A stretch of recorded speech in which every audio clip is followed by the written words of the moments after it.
Fala pessoal, beleza? Sejam muito bem-vindos ao canal de resenhas dos Perdidos no Tempo.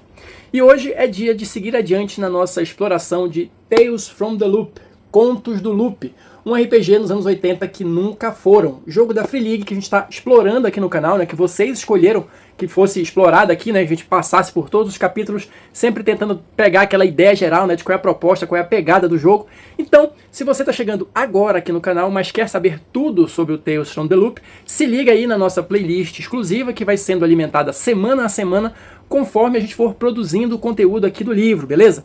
E esqueci até de falar isso no primeiro vídeo, mas já tem um vídeo extra lá, né, que é um vídeo dos primórdios do canal, onde eu mostrei um pouquinho, né, fiz um unboxing mostrando o escudo do narrador e um dos suplementos aqui do Tales from the Loop. Então, serve também aí de curiosidade histórica, né, para quem chegou no canal agora, as primeiras versões aqui, os primeiros testes de vídeo aqui do canal, mas vamos seguir adiante porque Tales from the Loop é um livro muito legal, é um cenário que eu acho bem interessante e tem muita coisa pra gente comentar. Então vamos lá, pessoal. Hoje a gente vai começar já explorando o capítulo 2, a Era do Loop. Abrindo aqui sempre com uma das ilustrações belíssimas do Simon Stalenhag. E aqui a gente vai ter um vislumbre de como é esse cenário, né? Eu disse no início do vídeo que o Tales from the Loop é um jogo de RPG dos anos 80 que nunca foram. Mas o que exatamente isso quer dizer? Vou ler aqui um trechinho do livro que justamente começa a mostrar algumas dessas diferenças. Então se liga aí. As coisas não são exatamente como você lembra delas. Os anos 80 deste jogo são cheios de tecnologia estranha e projetos ultra secretos executados pelo governo. Os grandes aceleradores de partículas gêmeos na Suécia e nos Estados Unidos ainda estão ativos.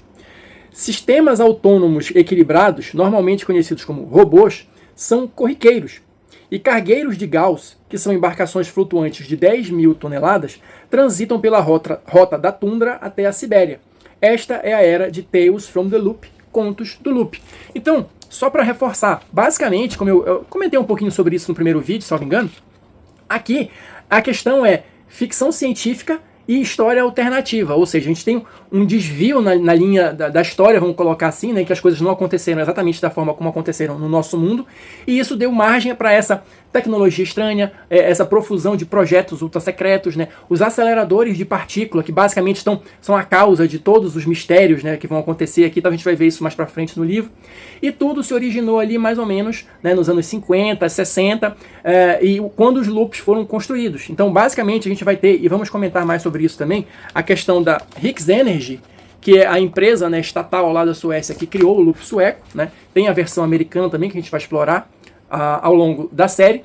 E nos anos 80 a gente vai ter a questão do Japão como sendo a potência dos robôs, né? Ou como o livro coloca aqui, os sistemas autônomos equilibrados. Então é só para dar uma primeira noção para vocês de como é que esse cenário está sendo construído aqui, né, no imaginário de todos nós. Avançando aqui um pouquinho no capítulo, e para quem gosta de entender mais ou menos como é que as coisas se encadearam, o livro traz aqui, olha, uma linha do tempo.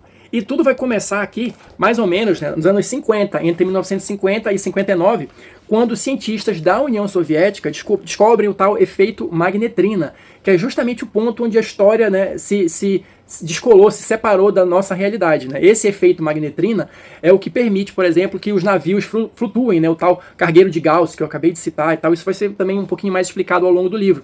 Mas essa é a tecnologia dominante e a tecnologia que gerou, né, na qual se desdobraram todas as outras, né? Nesse período também foi construído o primeiro loop, né, que na verdade é o americano, lá em Boulder, que a gente vai comentar num capítulo futuro também, e a partir daí as coisas foram se desdobrando. Então tem os principais eventos aqui, a questão do Japão com os robôs e tudo mais, isso tudo vai mostrando o avanço, né, da linha do tempo até chegar justamente nessa questão, nesse período, né, dos anos 80 na Suécia. E aqui essa transformação tecnológica vai criar uma série de diferenças, né, entre a história real do nosso mundo, vamos chamar assim, e o cenário do Tales from the Loop, mas tudo se originando com tal efeito magnetrina. E o livro ele vai seguir adiante aqui justamente discorrendo um pouco mais sobre isso. Ele vai falar sobre a Suécia, né, nos anos 80, aqui, olha, vai dizer mais ou menos como era, né, como era a vida lá, qual era o contexto. Ele vai fazer aqui um certo apanhado geral, né, em termos de história, de cultura, de sociedade, de música, né, de quadrinhos, de tudo que estava rolando lá, de principal na visão dos autores, para dar assim aquele contexto de como era a Suécia nos anos 80. E a gente vai ter também ao longo do livro, em alguns momentos, olha, algumas referências, né, do que estava rolando. Quem não viu, sugiro que assista os filmes ou que vá atrás dessas referências aqui, porque tem algumas coisas bem legais. Por exemplo, eles colocam aqui 10 filmes. Caça-Fantasmas, Top Gun, Retorno de Jedi, Goonies, ET e por aí vai. Né? Empresas de tecnologia, essa aqui acho que são específicas de lá, ou são do cenário do jogo também, mas enfim, ele vai criando a ambientação e vai te descrevendo de uma forma objetiva, direta, e vai te fazendo um panorama de fato como é que era a vida naquele momento ali do país. Ele vai falar também, eu cheguei a citar aqui cultura, né? Então ele vai falar um pouquinho de música, como você joga com crianças, o que as crianças faziam lá na época, né? O que elas gostavam de fazer, então quais eram os personagens, por exemplo, que faziam mais sucesso na Suécia dos anos 80, era o Fantasma e o Homem-Aranha, né, por exemplo. Tinha computador lá, começou a se popularizar o computador, era aquele Commodore 64, então a molecada trocava fita cassete, né, que vinham os jogos ali, então toda essa visão geral ali para criar esse ambiente e, como eu falei no primeiro vídeo, puxando ali pela nostalgia, né, de quem viveu um pouquinho dos anos 80, isso tudo vai estar presente aqui nessa seção do livro. Mas seguindo adiante, só lembrando aqui para vocês, que eu até cheguei a mostrar, mas vou mostrar de novo no primeiro vídeo, olha, a gente tem aqui o cenário principal, que são as Ilhas Mälaren, ou seja, ele passou esse tempo todo falando como era a Suécia nos anos 80, mas você não vai jogar em Estocolmo, por exemplo, ou numa grande cidade, não. Esse complexo de ilhas, essas 3 ilhas é que vão compor o cenário básico do jogo. E aqui ele vai começar a transmitir pra gente o que rola, o que são essas Ilhas Mälaren. Vou ler esse trechinho para vocês aqui, olha só. Ilhas Mälaren, um pedaço de subúrbio. De muitas formas, o grupo de pequenas ilhas chamado Ilhas Mälaren, Malaroana em sueco, provavelmente estou pronunciando errado, mas enfim, é o retrato suburbano arquetípico da classe média sueca. Localizadas a uma rápida viagem de carro de Estocolmo, as Ilhas Mälaren não são exatamente urbanas nem rurais, são um pouco dos dois. A paisagem é pontuada por chalés vermelhos e fazendas. Campos vastos se estendem até as águas do lago Mälaren que circundam as ilhas. Faixas de florestas cheias de bétulas, carvalhos e pinheiros separam a paisagem em pedaços. Há algumas escolas, diversos supermercados e até um palácio do século XVII nas ilhas, mas elas são, acima de tudo, o lar de suecos comuns. Famílias, trabalhadores, pessoas solitárias e agora cientistas também. Lembra que eu comentei no primeiro vídeo que o tédio faz parte ali do dia a dia da molecada, porque justamente é um ambiente meio bucólico, por assim dizer, onde o tempo passa mais devagar, esse tipo de coisa e tal, e é essa mistura ali da vida comum, cotidiana, com um fluxo de cientistas que já moram lá há algum tempo por causa exclusivamente do loop. Então esse choque de realidades, vamos colocar dessa maneira, também faz parte ali da questão do cenário. E aí você pode estar pensando, mas ele falou que não é muito longe de Estocolmo, de carro. Você vai jogar com crianças de 10 a 15 anos, então esquece carro. Ele vai falar justamente aqui um pouquinho também da questão da locomoção. E basicamente, resumindo aqui, você vai ter suas pernas para andar para lá e para cá, né? Bike, claro, para circular ali pela cidade e tal. Existem balsas entre as ilhas também. A circulação entre as ilhas ela é razoavelmente livre e tudo mais. Mas aí vai de até onde os seus pais deixam você ir, né? Até que horas você tem que voltar para casa. Vai um pouco disso também, né? Mas assim, ele vai criando um cenário bem interessante. E como eu disse, como a leitura é legal, ela vai, pelo menos para mim, ela consegue passar bem esse clima, né? Meio bucólico, meio entediante dessas Ilhas Mälaren na Suécia nos anos 80. E aqui, seguindo adiante e continuando, né, a pintar esse panorama, a gente vai ter aqui a seção, olha, o que fazer nos anos 80. Já que a molecada vive entediada lá, mas o que rola? Por que tem todo esse tédio? Quais são as opções que estão disponíveis ali para todo mundo, né?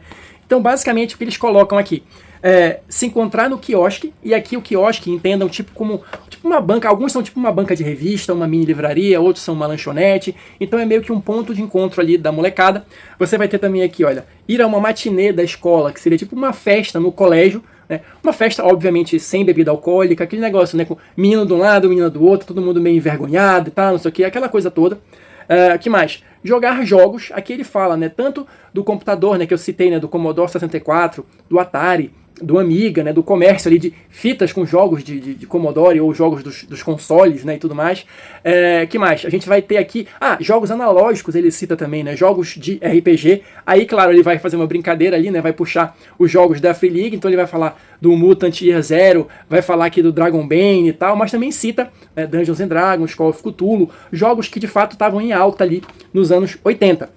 E por fim, a última opção ali, né, para a molecada combater o tédio seria justamente, olha, assistir vídeos. Então, estamos aqui na época do VHS, das locadoras, né, de filmes e tal, então também é uma possibilidade de diversão.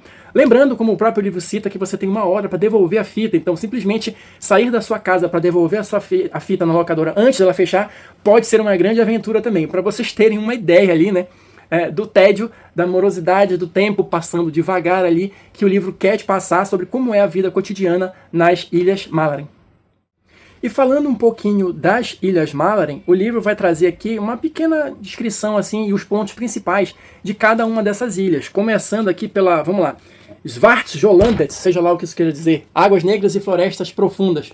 Essa é a principal, né, das Ilhas Malaren, é a maior ilha, tem 82 quilômetros quadrados, e aí ele vai colocando, né, aqui estão as maiores cidades, aí ele vai falando aqui de alguns pontos de interesse ali, né, que você pode, claro, utilizar como cenário para suas aventuras. Então, tem uma fábrica, tem as vilas, né, as maiores cidades, mas também tem vilarejos, o palácio do século XVII tem lá e tudo mais. Aí tem aqui de novo, pelo meio do livro, olha, um outro mapa, né, do loop sueco, né. Tem um presídio também nessa ilha, porque tem aquele negócio assim, fugiu alguém do presídio, aquela coisa toda, todos aqueles clichês dos anos 80, você vai encontrar aqui com certeza. A segunda ilha que o livro vai descrever aqui é a Ilha Munso, também conhecida como o lar do loop. Olha só, vou mostrar aqui a ilustração para vocês. E é basicamente isso. Essa ilha é a ilha do meio, né? Só mostrar aqui para vocês. Olha, essa aqui é a maior, a Svart, não sei das quantas. Aqui é a do meio, né? Munso, tá aqui um esquema do loop, né? A gente vai comentar um pouquinho sobre isso também. E a terceira ilha aqui é a Delso. Então, nesse lar do loop, nessa ilha de Munso, é onde estão concentradas justamente, né, as instalações científicas, mas temos moradias também, né, da galera que trabalha, né, no loop. Então tá aqui, ó. Se você não percebeu ainda, tá aqui as casinhas e aqui por trás, né, as torres do loop, do acelerador de partículas e tal. Então, basicamente, isso é o que vai ter na segunda ilha. E na terceira e última ilha, a ilha de Adelso, a gente vai ter aqui vestígios do passado. Vou mostrar aqui a ilustração, que sempre vale a pena. Mas por que vestígios do passado? Essa terceira ilha é a mais selvagem, vamos dizer assim. É a que tem mais natureza intacta. E vai ter aqui também apenas algumas pequenas fazendas e tal, né? Uma produção mais rural, mas tem também vestígios da era dos vikings. Por isso que ela é conhecida como a Ilha dos Vestígios do Passado, né? Então, só para dar uma ideia geral aqui do que tem em cada uma das ilhas, né? Tem alguns pontos de interesse. E a gente vai ter aqui um pouquinho mais também falando sobre a Rix Energy, que é a empresa estatal que criou o loop sueco, né? Que construiu o loop sueco, e um pouquinho sobre o loop em si. E aqui, só para vocês terem uma ideia da dimensão das coisas, segundo o livro coloca aqui pra gente, olha, o loop, ele é um acelerador de partículas que ele tem 26 km de diâmetro, tá? Então ele é realmente um negócio gigantesco. E aí, esse é o acelerador principal. Tem um segundo acelerador que tem 20 km de diâmetro e ainda tem um terceiro auxiliar com 16 km de diâmetro. E aqui é onde vão rolar todos os experimentos secretos, provavelmente, né, segundo ali os boatos, experimentos militares, mas tudo sempre envolto em muita boataria, muito mistério, né? Existem rumores sobre a tal doença do loop, quem é exposto muito tempo às energias do loop acaba ficando doente ou meio maluco e tal, esse tipo de coisa, né? Isso já começa a criar a sua boataria. Mas só para mostrar aqui rapidinho para vocês, olha, se eu tentar aqui aproximar, esses círculos que vocês estão vendo aqui são justamente, olha, a construção do loop que é embaixo d'água e embaixo da terra, né? Então tá aqui o de 26 km, você tem uma outra linha aqui pelo meio, que é o outro menorzinho, e assim vai. Então é realmente algo gigantesco e capaz de provocar distúrbios estranhos, né, em toda a região. E aqui, só para a gente fechar o conteúdo desse segundo vídeo, vai ter aqui as sessões finais do capítulo falando um pouquinho sobre a tecnologia, começando pela tecnologia civil, como é que ela funciona, né, aquela questão dos navios, né, do efeito magnetrina e tal, quais são as rotas, né, que esses navios vão circular, porque eles meio que vão pelos campos magnéticos, então assim, não é tudo que é lugar, tem algumas rotas específicas, então ele vai explicar um pouquinho mais ou menos como é que isso funciona, não só isso, mas alguns outros aspectos da tecnologia civil, e também a tecnologia militar, né, temos aqui, como é que essa diferença, esse avanço tecnológico influenciou também no campo militar. Tudo isso vai estar descrito aqui de forma bem sucinta mesmo, só para dar aquela visão geral. Assim também como no finalzinho aqui, olha, a última página do capítulo, é justamente dando os princípios gerais de como é que funciona, né, esse efeito magnetrina e as embarcações flutuantes. Então, assim, tudo bem direto, tudo bem conciso, só para você entender qual é a proposta geral, para poder criar uma ambientação condizente com o cenário. Então é isso, pessoal. Vou ficando por aqui. Fechamos mais um capítulo do Tales from the Loop. Espero que vocês estejam curtindo aí essa jornada. Quem assistiu o vídeo até agora, muito obrigado. Deixa aí seu comentário, seu like e a gente se encontra na próxima resenha.